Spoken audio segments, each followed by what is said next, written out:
오늘 본문은 모세의 후계자인 여호수아에게 하나님께서 주신 약속과 또한 축복의 메시지입니다. 2절과 3절 내용에 보면 4개의 동사가 나옵니다.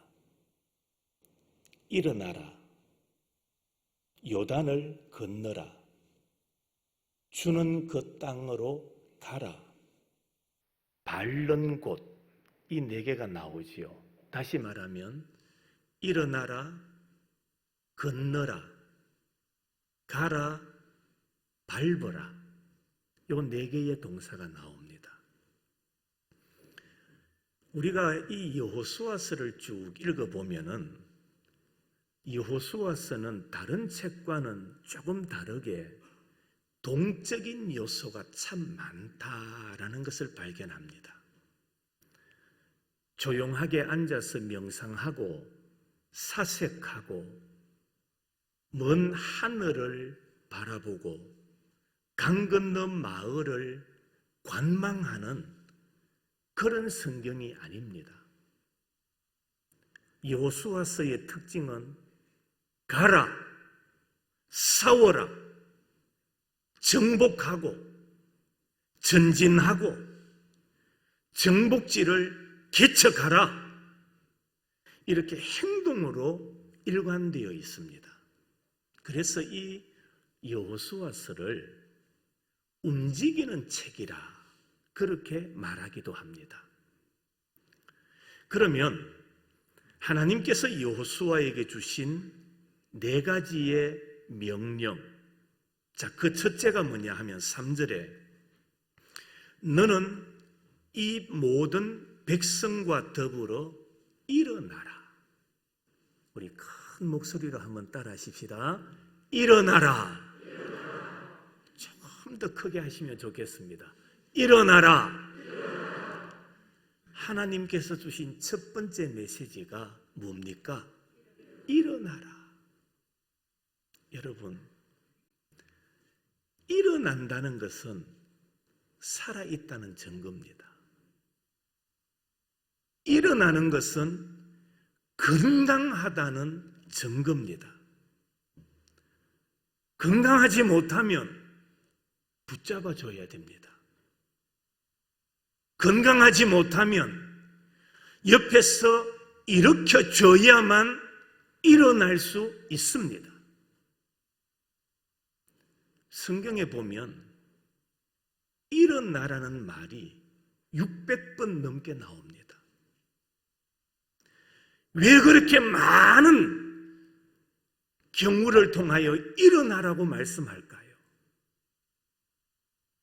일어나는 것이 그만큼 중요하다는 증거입니다.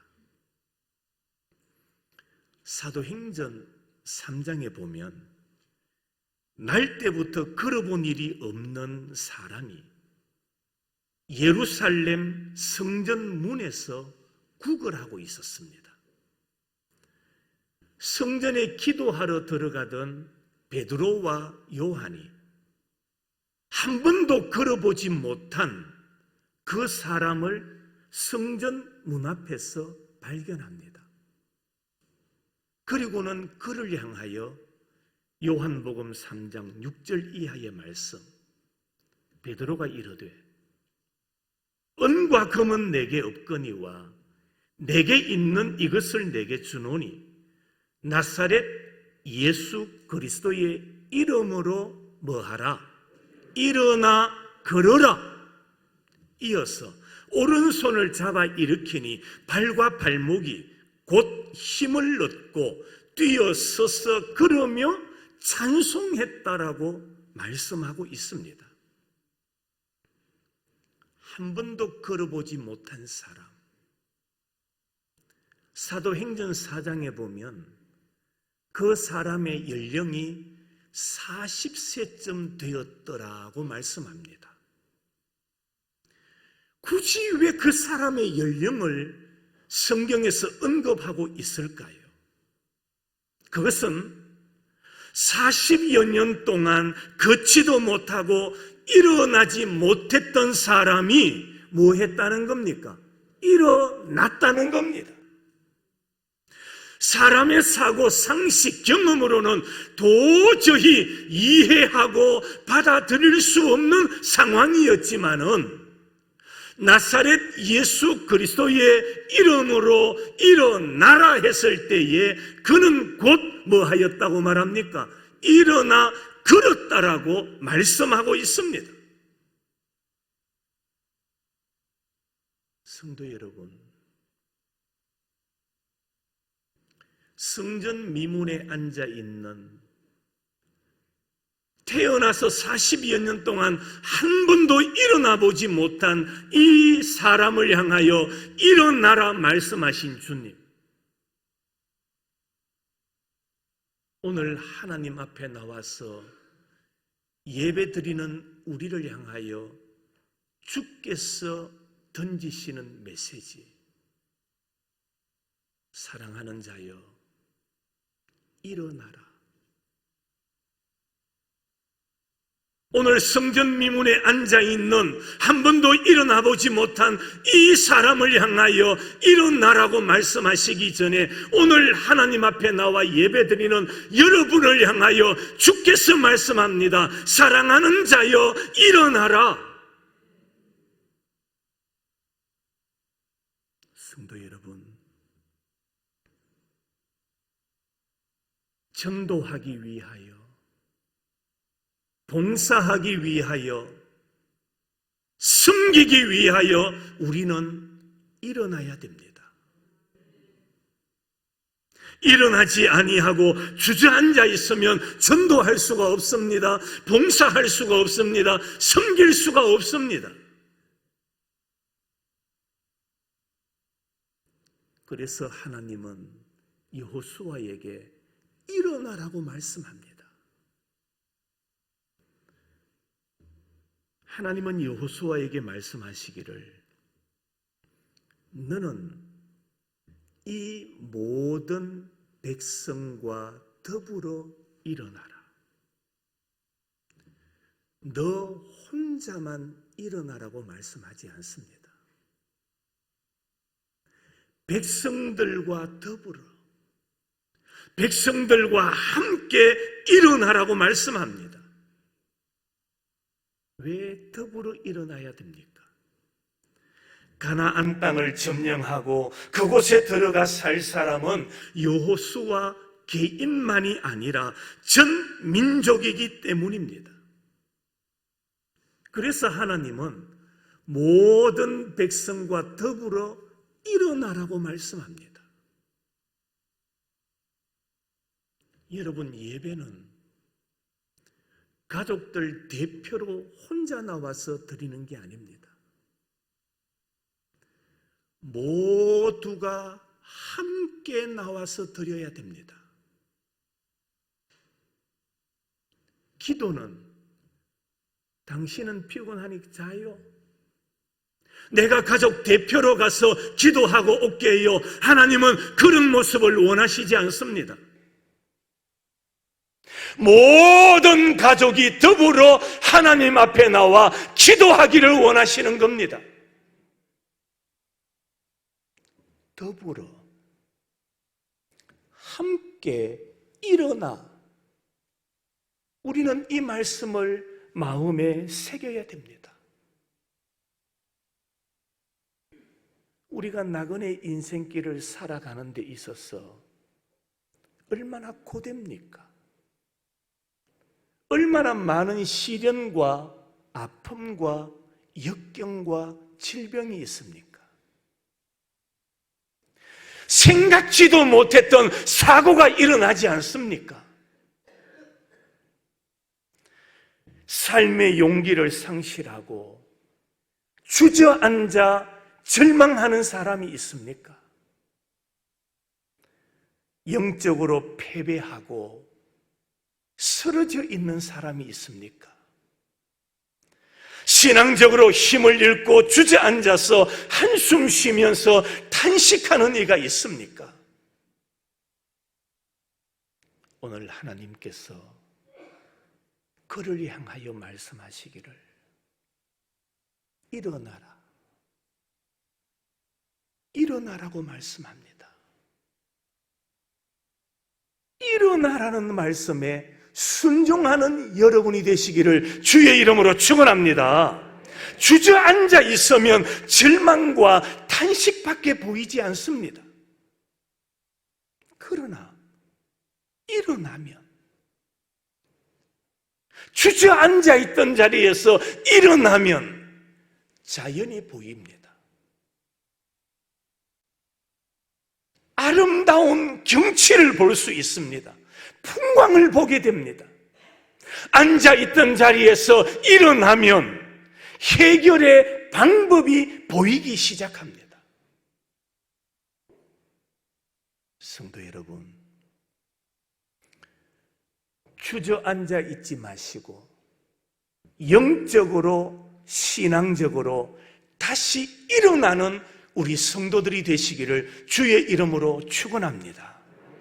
일어나야 복음을 전할 수 있습니다. 일어나야 봉사할 수 있습니다. 일어나는 자만이 섬길 수가 있기 때문입니다. 일어나시기를 바랍니다. 두 번째로 하나님께서 여호수아에게 주신 말씀이 뭡니까? 이 요단을 건너라고 말씀합니다. 한 번 더 따라 하실까요? 건너라. 두 번째 주신 메시지가 건너라는 겁니다. 건너라. 이 건너라는 말씀은 믿음과 용기가 있는 사람, 모험심을 가진 사람에게는 이 말씀이 축복의 말씀이고 새로운 도전을 재촉하는 나팔 소리로 그들에게 들렸을 겁니다.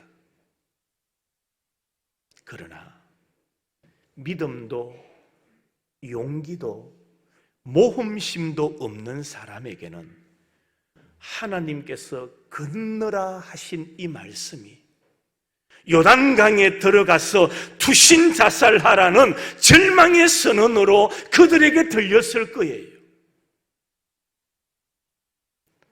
왜 그럴까요?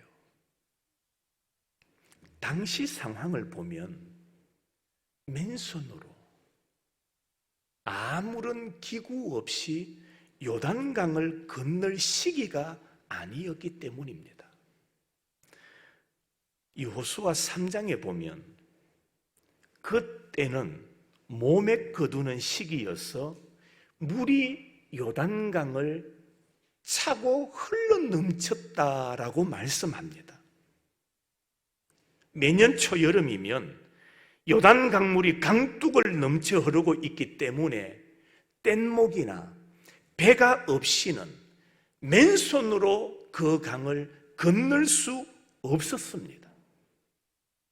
그런데 그런 곳을 건너간다라는 것은 죽음을 의미하죠. 여러분, 그런데 하나님은 그럼에도 불구하고 여호수아에게 뭐 하라고 말씀합니까? 건너라고 말씀합니다.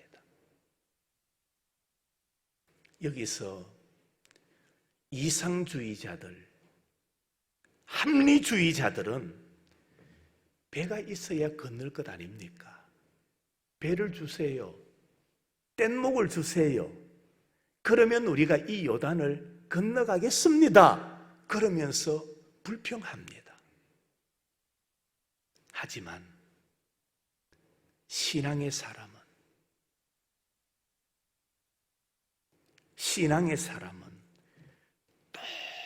똑같은 정황 속에서 뗏목이나 배를 보지 않습니다. 신앙의 사람은 건너라, 이 요단을 건너라 말씀하시는 하나님을 봅니다. 왜요? 건너라고 말씀하시는 그 하나님이 배가 되시고 뗏목이 되어주시기 때문입니다.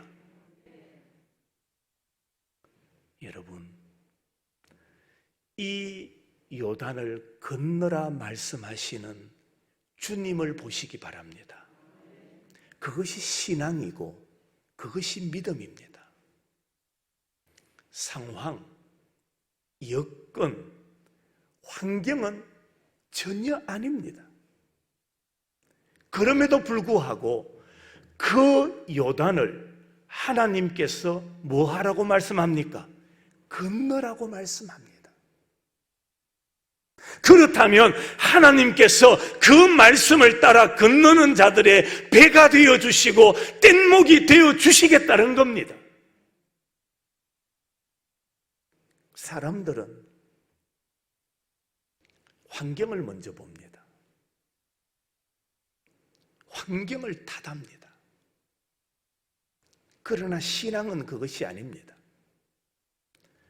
환경은 절망적일지 몰라도, 정황은 어려울지 모르지만 하나님께서 건너라 하시면 하나님께서 책임져 주시겠다는 겁니다.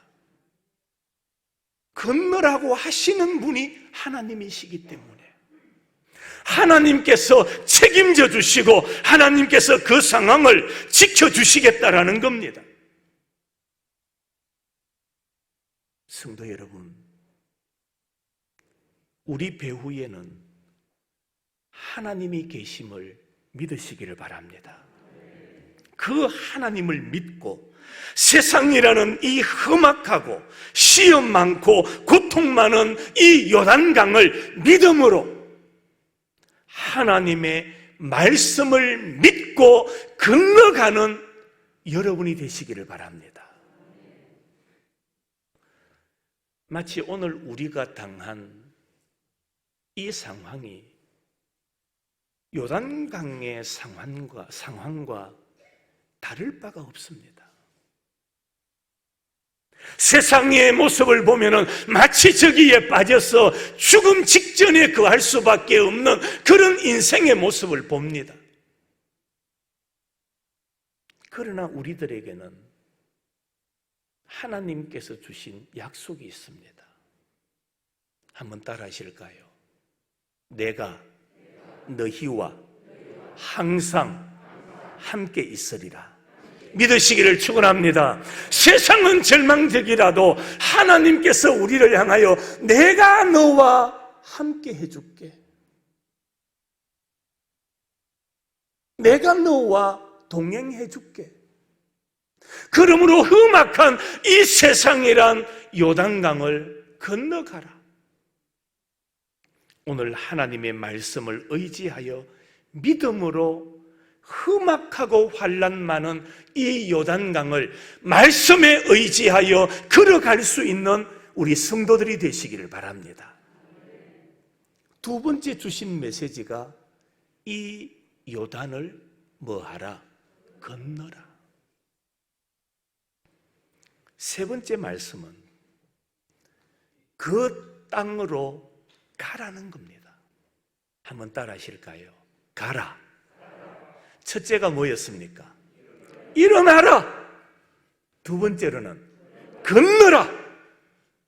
세 번째로는 가라는 말씀입니다. 가라. 이 가라는 말씀 속에는 두 가지 의미가 담겨져 있습니다. 첫째로는 목적지를 향하여 가라는 겁니다. 목적지. 내가 정해놓은 목적지가 아닙니다. 하나님께서 정해놓은 목적지.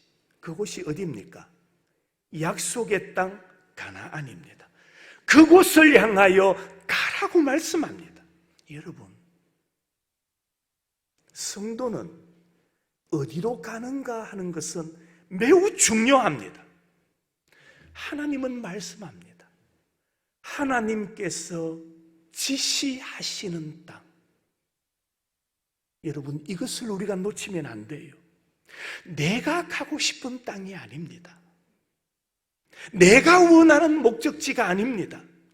하나님께서 지시하시는 땅, 그 목적지를 향하여 뭐하라? 가라. 또 하나는 미래를 향하여 가라고 말씀하고 있습니다. 앞에 있는 가나안, 요단강 건너편에 있는 세계를 향하여 나아가라. 출애굽기 14장 말씀을 제가 한번 읽어드리겠습니다.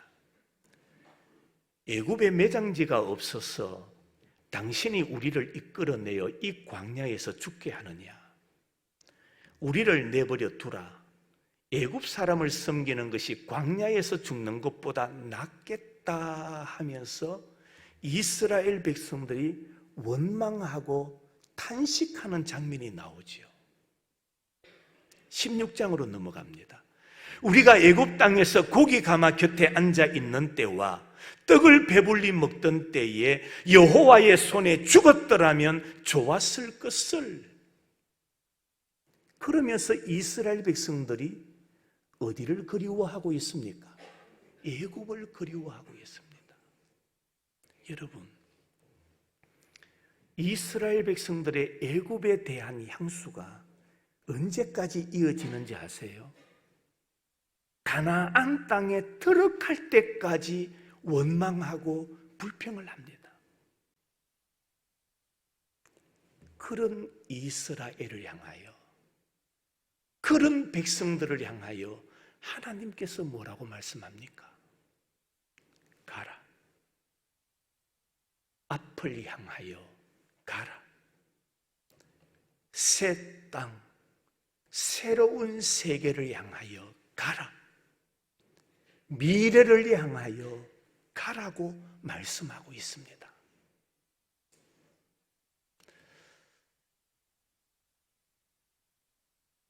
우리가 사는 이 시대는 이미 우리가 잘 알다시피 한 번도 경험해 보지 못한 상황과 시대를 살아가고 있습니다.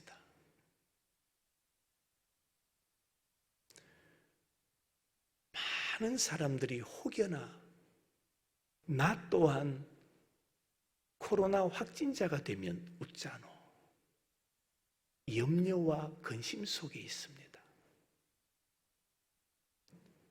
그래서 많은 자녀들이 어머니 교회 가지 마세요.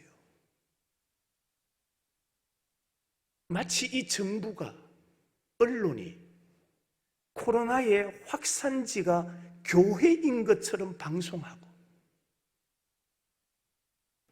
다른 어느 곳에서도 말하지 않던 코로나가 어느 교회 발이라는, 시작되었다라는 이런 엉터리 내용을 들으면서 떨어져 있는 가족들, 자녀들 교회 가지 마세요. 왜 교회에 오시지 않으셨어요? 우리 아들이 가지 말래요. 코로나 때문에 우리 자식들이 가지 말래요. 이러한 어둡고 캄캄한 시대 속에서 하나님께서 우리에게 주시는 말씀은 믿음으로 따라합시다. 믿음으로 앞으로 나아가라. 믿으시기를 바랍니다. 아무리 시대가 어둡고 전염병이 확산되고 있다 할지라도 우리는 앞으로 나아가는 신앙이 멈추어서는 안 됩니다. 악한 마귀 사탄은 우리의 신앙이 중단되고 멈추기를 원합니다. 하나님의 권세를 인정하지 않는 사람들은 예배를 예배로 알지 못합니다. 여러분, 우리 신앙인에게 있어서 예배가 얼마나 중요합니까? 기도가 얼마나 중요합니까? 하는 수 없어서 우리가 온라인으로 예배를 드리죠. 그러나 그것이 온전한 예배로 착각하면 안 됩니다. 예수님께서 말씀합니다. 말세가 되면 모이기를 뭐 한다고 말씀합니까? 피하는 거예요. 못 모이게 만드는 겁니다.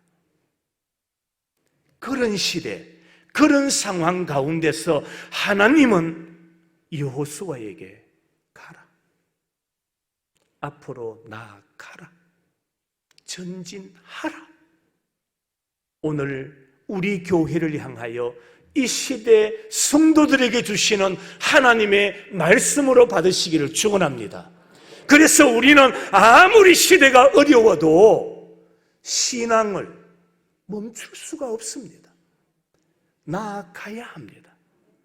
가라는 주님의 말씀이 오늘 우리 한국교회, 오늘 우리에게 주시는 하나님의 말씀으로 받으시기를 바랍니다. 네 번째 주신 메시지가 밟어라.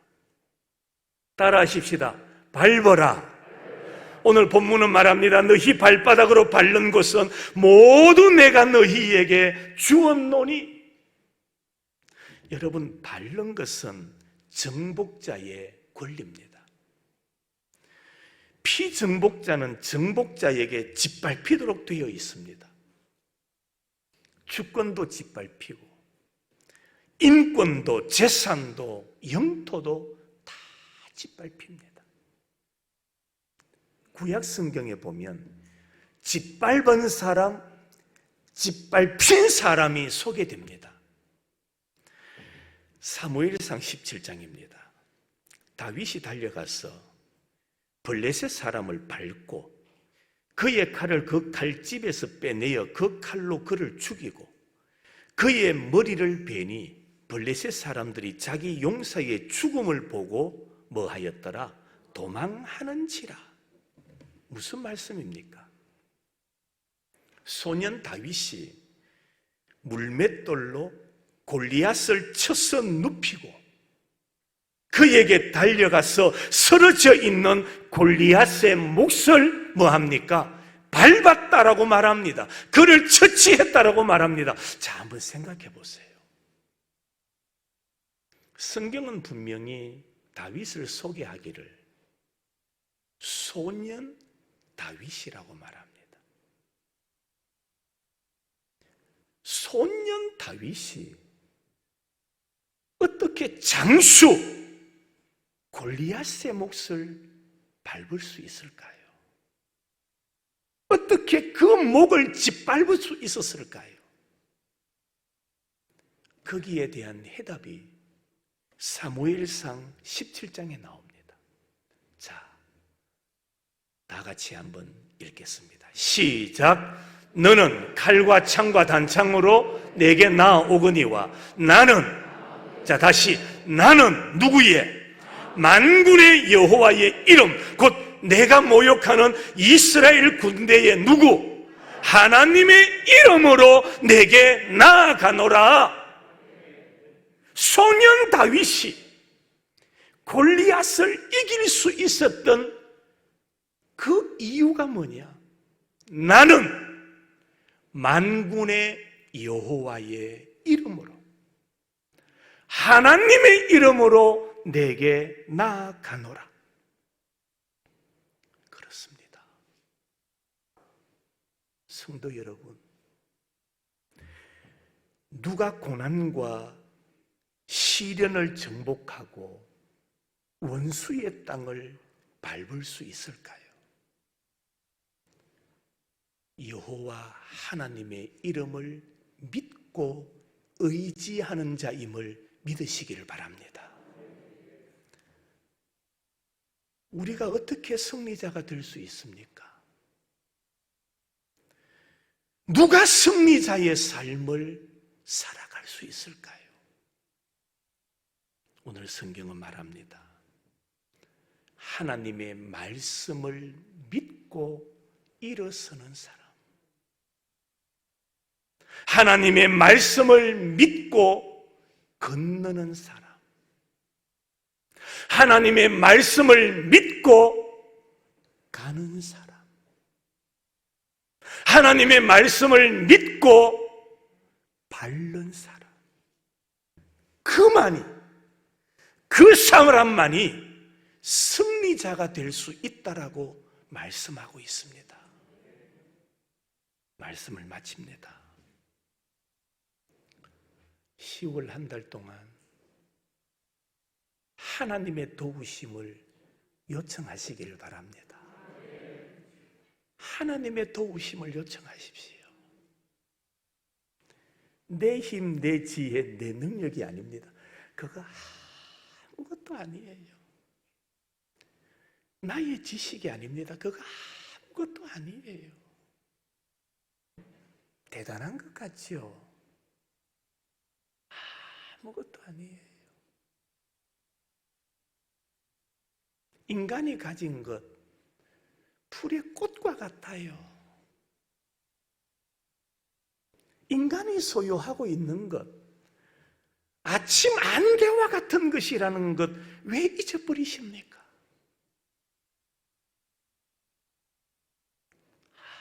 아무것도 아니에요. 오직 영원한 하나님의 말씀만 믿고 걸어가는 여러분이 되시기를 바랍니다. 그래서 하나님의 도우심, 그 은혜, 하나님의 그 사랑, 그것이 날마다 감격스러워야 돼요. 그게 좋아야 돼요. 하나님의 은혜를 생각하면 감사가 되어야 되고 찬송이 되어야 되고 그 은혜가 감격스러워서 눈물이 나야 되고 그것이 바로 믿음 있는 신앙인의 모습입니다.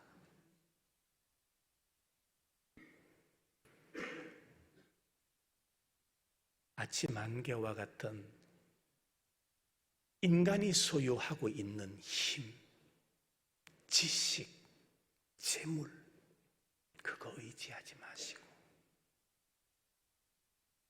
그것 의지하지 마시고 다시 한번 하나님의 말씀을 믿고 한번 따라합시다. 하나님의 말씀을 믿고 이 삶이 여러분과 여러분 가정의 모습이 되기를 주님의 이름으로 축원합니다.